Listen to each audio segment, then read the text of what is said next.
Get up, old man. This ain't a motel. That's what the guard said right before he pulled the trigger on a taser and sent 78-year-old Harold Grayson collapsing onto the bench, gasping for air. To them, he was just another vagrant. But 6 minutes later, 3 unmarked SUVs tore across Elmsworth Plaza, and the man they just tased was saluted by a 4-star general. Because Harold wasn't just tired. He was the reason half a platoon ever made it home. Welcome to Grateful Stories, where tales of compassion and kindness are told.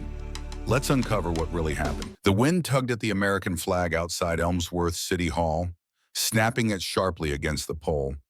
It was one of those raw March afternoons where the chill came not from the temperature, but from the emptiness in the air.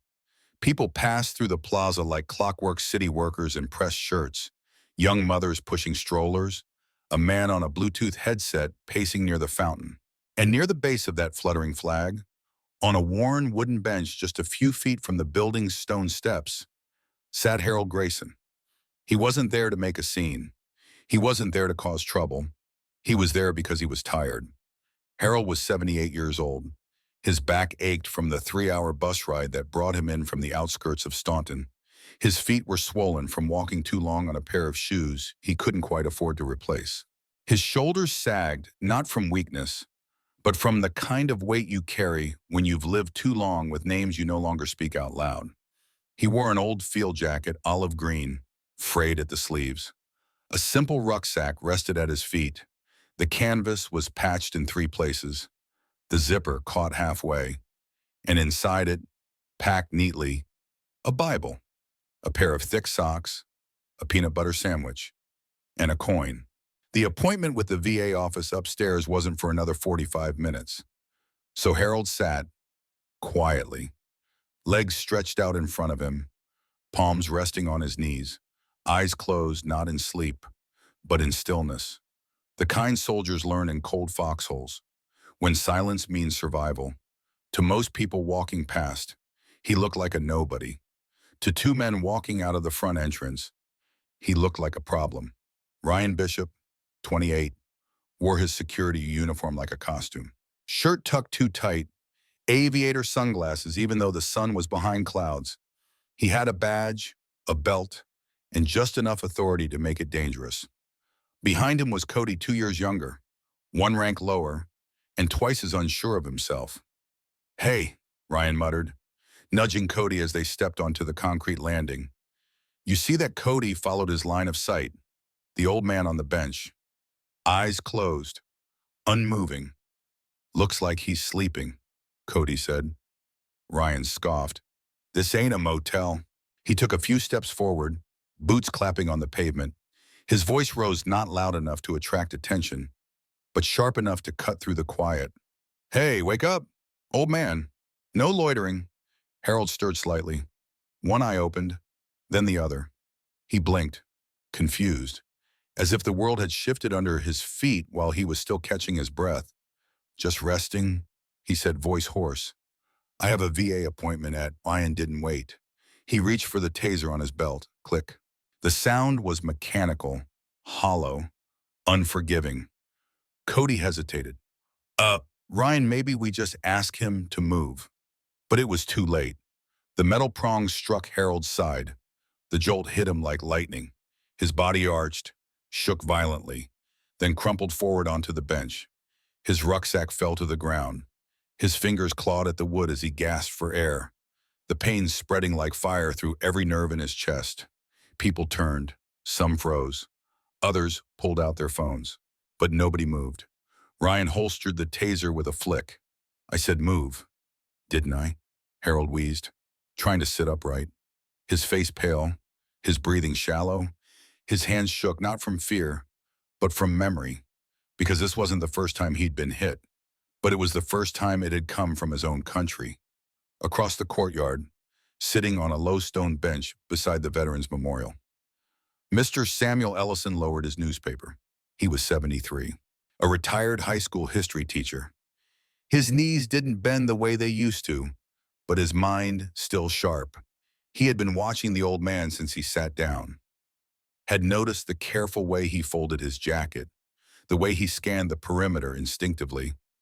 like someone who still expected enemy contact even in peace. And now he had seen a man shocked like a threat. For the crime of sitting too long, Ellison stood, slowly. He made his way toward the commotion, just as Harold struggled to reach for the fallen rucksack. His hand trembled as he zipped it open, fingers digging until they found what he needed. A coin, roughly 2 inches wide, bronze, etched with an intricate insignia. He held it out. "Please, just give me a minute," Harold rasped. "I'm not drunk, not a vagrant. I served. This, this was given to me. After Kalat Sakar."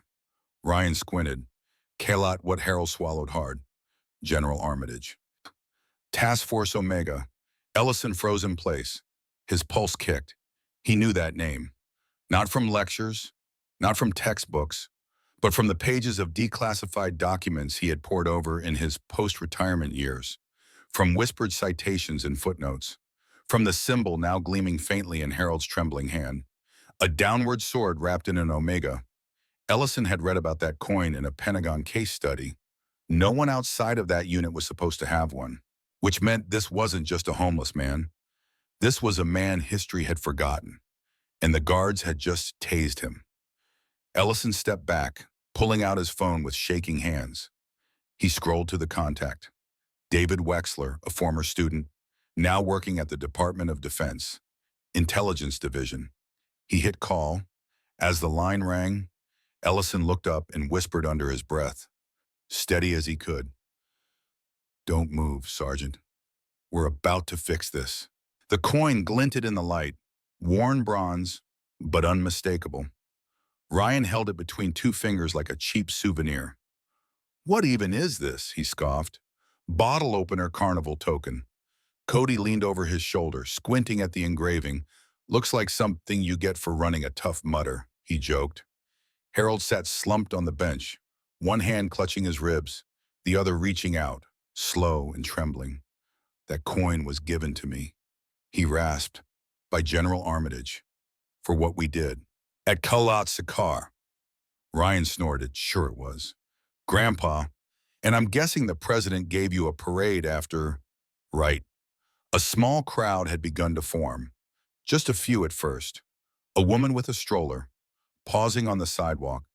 A man in a utility vest, coffee cup in hand. A couple of City Hall employees lingering near the doors. Phones were out, recording. Something about the way the old man looked broken, breathless, but somehow still holding himself with dignity made it impossible to walk away. Harold didn't respond to the taunts. He just kept his hand extended, his voice thin. "Please, don't lose that." But Ryan wasn't listening. "You know what this really is?" he said, turning to Cody. "It's a con. I've seen this act a dozen times. Old guy, ragged clothes, made-up war stories, pulls at the heartstrings so someone will buy him a sandwich." Cody looked uncertain now. "I mean, maybe we just give it back." Ryan rolled his eyes and held the coin up higher, letting it catch the sun. "This," he said, "this is just a prop. 20 yards away." Mr. Ellison gripped his phone tighter. A voice had picked up. "Wexler." The man answered on the other end. Ellison's words were low, urgent. "David, it's Ellison. I need you to listen carefully." A pause. "Then I'm at Elmsworth City Hall. An elderly man was just assaulted by private security. He's holding a challenge coin sword through an omega. Wreath border." He mentioned General Armitage, Kalat Sakar. The silence that followed was different. Ellison could feel it shift through the phone. Wexler spoke again, but this time his voice had dropped an octave. "Did you say Kalat Sakar?" "Yes. Can you confirm the coin? I saw it." "Up close." Another pause. "Do not engage," Wexler said. "Give me 5 minutes. Stay with him." And then the call ended. Back in the plaza, Harold's hand had fallen to his lap. His head was bowed slightly, but his posture hadn't collapsed. Not completely. Somehow, even in pain, even with the eyes of a dozen strangers on him, he still sat like a soldier. Ryan, bored now, moved to toss the coin in the trash bin nearby. That's when the sound came. Not a siren, not footsteps, but engines. Low, powerful, purposeful, the kind of sound that makes people turn their heads before they even understand why. From the far end of Main Street, three identical black SUVs turned the corner in formation, windows dark. Lights hidden in the grille flashing red and blue, but silently. They weren't marked police. They weren't marked at all. But the way they moved, the way traffic parted without question, the way people instinctively stepped aside, everyone knew. This wasn't routine. This was something else. The vehicles accelerated down the plaza's service road, curved around the main fountain, and pulled to a sharp stop just feet from the bench where Harold sat. Tires crunched on the pavement. Doors opened in sync.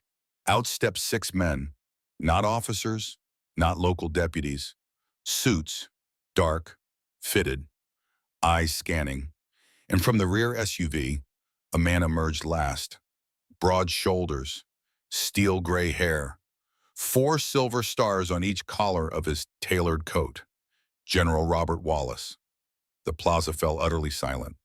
Ryan stepped back a little, instinctively straightening his posture. Cody froze beside him, color draining from his face. General Wallace didn't speak. He didn't need to. He walked with a precision that silenced doubt, every step controlled, calculated, heavy with purpose. He didn't look at the crowd, didn't look at the security guards. He looked at one thing only the man on the bench. Harold Grayson hadn't moved since the SUVs arrived, but his breathing slowed, his hands steadied. Wallace stopped just in front of him, close enough to see the scuff marks on the boots, the frayed edge of the jacket, the fading scars across Harold's temple. He turned, at last, to Ryan, his voice sharp, clipped. "You there," he said. "That coin in your hand, give it to me." Ryan hesitated. "Sir, this man was—" Wallace didn't repeat himself. Ryan's fingers fumbled. He handed the coin over. The general examined it in silence, turned it once in his palm, then again, then, finally, he looked back at Harold, and his voice, softer now, carried just one question. "Sergeant Major Harold Grayson." The old man lifted his head, slowly, deliberately, and nodded. One time, that was enough. Wallace took one step back and raised his hand in a sharp, perfect salute. The entire courtyard held its breath. The wind shifted. A single leaf scraped across the stone plaza. Someone coughed soft, reflexive, but no one else moved. No one dared. General Wallace lowered his salute with precision. Then he turned, slowly, to face the gathering crowd. His eyes swept the onlookers. Some held phones, frozen mid-recording. Others simply stood there, hats in hand, brows furrowed, unsure if they were witnessing history or a reckoning. He raised the coin above his shoulder, letting the afternoon light catch its bronze edge. "This," he said, voice calm but cutting clear through the silence, "is not a trinket, not a toy, not a collector's item." He turned to Ryan and Cody now, who both looked like they wanted to melt into the pavement. "This is a Presidential Unit Citation for Task Force Omega, awarded only once, to a group of men whose names aren't printed in textbooks, who were never interviewed on television, whose service records are still mostly blacked out." He stepped closer to Harold again, his voice shifting lower, more reverent. "Sergeant Major Harold Grayson didn't just earn this coin, he bled for it. For us." Then he turned back to the crowd, and his voice rose not loud, but powerful, commanding. 28 years ago, in the Korengal Valley, our unit was surrounded, cut off, outnumbered. Communications gone, ammunition running low. I was a young captain. My men were panicking. We were preparing to die. He looked down at Harold, who now sat a little straighter. "This man," Wallace said, his jaw tight, "took command. He rallied us, reinforced our perimeter, and when the time came, he led the breakout, carried 2 wounded soldiers on his back for over 6 miles through enemy lines. One of them was me." A sharp inhale echoed from someone in the crowd. Wallace paused, then faced Ryan directly. "And you? Just tased him." Ryan swallowed. Cody looked like he might throw up. Wallace took a slow breath, then turned toward the city hall's steps as more staff spilled out confused, whispering among themselves. Where is the head of this building's private security, he called. Firm but controlled. A balding man in a cheap gray suit pushed his way forward, clearly flustered. Right here. Sir, I just arrived. Wallace didn't wait for excuses. Your company will be contacted by the Department of Defense by end of day. Your contract will be reviewed. Impending investigation, likely terminated. He turned back to Ryan and Cody. Your names now. Your full ID numbers. On record. Ryan stammered. Sir, we didn't know. No, Wallace cut him off. You didn't ask. The general stepped so close now, the younger man couldn't avoid the weight in his eyes. You had a man sitting quietly, not resisting, not threatening. You had every opportunity to speak first, but you chose power over patience, force over respect. If Sergeant Major Grayson weren't a man of restraint, he paused, you would already be in handcuffs, charged with assaulting a federally protected war hero under Title 18. That landed like a thunderclap. Gasps, shuffling feet. A woman covered her mouth. Wallace straightened, but he's chosen dignity, forgiveness. And for that, you should be on your knees. Silence. Long, thick, suffocating. And then a single clap. It came from the far edge of the plaza, a man in jeans and a work jacket, standing with arms folded. Another followed, then another. And suddenly, the square filled with applause, not loud, not wild, but deep, rhythmic, respectful. Harold blinked, stunned. His fingers tightened around the edge of the bench. He hadn't asked for this. He hadn't planned on being seen. But now they were all looking, not in pity, not in suspicion, but in reverence. Wallace waited for the applause to quiet before speaking again. Then, gently, he turned to Harold. He knelt not in deference, but in steadiness, and picked up the old rucksack lying on the ground. The zipper still half open, a corner of the Bible sticking out, the sandwich untouched. He stood, brushing dust from the canvas. Sergeant Major, he said quietly, we've been looking for you. For weeks. No one had a current address. You dropped off the grid. VA couldn't find your updated file. Harold didn't speak, but his gaze had cleared. Wallace smiled faintly. The reunion's tomorrow, just outside D.C., Task Force Omega. The boys are gathering. He paused, his voice softer now. They've been asking for you. For a moment. Harold looked down like the wind had been knocked from his chest. Then, slowly, he nodded. Wallace offered his arm. Harold hesitated, then took it. And as the two men turned toward the waiting SUVs, the crowd parted without a word. A path opened. Quiet. Wide. Unforced. Phones were still filming, but no one was talking now. They were just witnessing. As the door of the middle SUV swung open, Wallace turned slightly, just once, to the plaza. He looked at Ryan and Cody, at the security chief, at the crowd, then back at the man beside him. No more hiding. He said, let's take you home. The door to the SUV closed with a gentle click. Inside, the air was quiet, cool, still. Harold sat back against the leather seat, his hands folded in his lap, the rucksack beside him, across from him. General Wallace adjusted the buttons on his coat, then glanced over softening when he met Harold's eyes. You all right, he asked. Harold nodded, but his voice was faint. Didn't expect all that.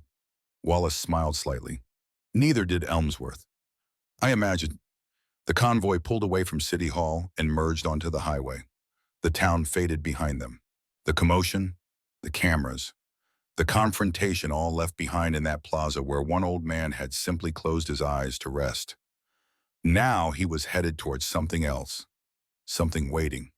The military guest house was nestled in the woods just outside Quantico. Not a hospital, not a facility, just a quiet, secure place for men who had earned peace the hard way. They gave Harold his own room, soft bed, warm shower, fresh clothes folded neatly on the nightstand. For the first time in months, He slept through the night without waking from the cold or from dreams that never quite faded. The next morning, Wallace was waiting for him in the dining hall.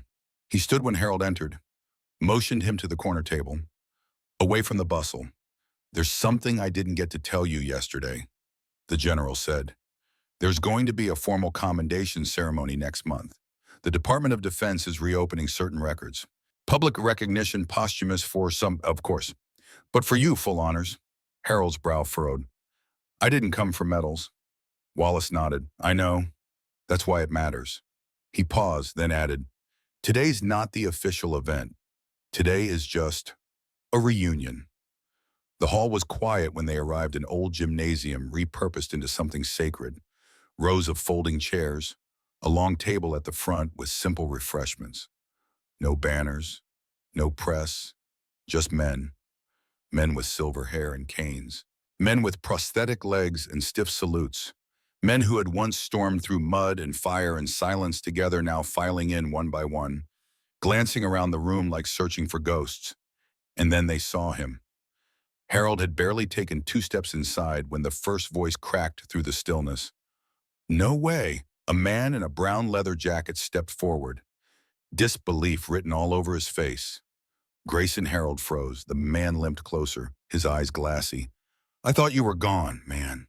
"They said you didn't make it." Others turned, stood, crossed the room slowly. Voices rose in murmurs, then names, then embraces. It was messy, raw, beautiful, and for the first time in decades, Harold Grayson didn't feel like a shadow. He felt seen. 3 days later, the people of Elmsworth gathered again. This time, not for headlines. This time, by choice. City officials had quietly arranged a new ceremony. A humble one. No grand speeches, no red carpet. Just neighbors, veterans, school kids, and townsfolk who had watched the footage, read the headlines, and looked around their quiet community with new eyes. They came to the plaza, to the same bench beneath the flagpole. Only now, that bench wasn't wood. It had been replaced solid bronze, mounted into stone, on its backrest, in crisp engraving reserved in honor of our veterans. "We see you, we thank you." At the base of the pole, beneath the shadow of the flag, sat a small plaque bearing Harold's name. He stood off to the side as it was unveiled, hat in hand. He hadn't wanted this part, but Wallace had said, gently, "It's not for you, Harold. It's for the ones who still sit quietly in parks, for the ones we still walk past." A little girl from the elementary school stepped forward with a bouquet of sunflowers. She didn't say anything, just handed it to him, then saluted the way she'd practiced. Harold looked at her, eyes soft, and returned the salute. That night, as the sun dipped behind the rooftops of Elmsworth, the plaza slowly emptied. People filtered back to their lives. The flag rustled in the evening wind, casting long shadows across the bronze bench. And in that fading light, the coiner's coin was returned to his palm, cleaned, restored. And now, etched on the edge with 3 simple words, "We remember now." Harold stood for a long moment, then sat. Same posture, same silence. But this time, not alone. There are stories that make headlines. And then there are stories that settle quietly in a nation's bones. This wasn't about medals or speeches. It was about a man who asked for nothing but a place to sit. A man who carried 30 years of service in a canvas rucksack and a scar across his back. A man who never asked for applause, but finally got a salute. Because sometimes dignity isn't declared. It's witnessed. It's passed from one hand to another, like a coin too heavy to fake. And sometimes all it takes is one person who chooses to see, and an entire country will no longer look away. In our darkest moments, kindness still finds a way, often in the quietest places. Not everyone who helps wants recognition.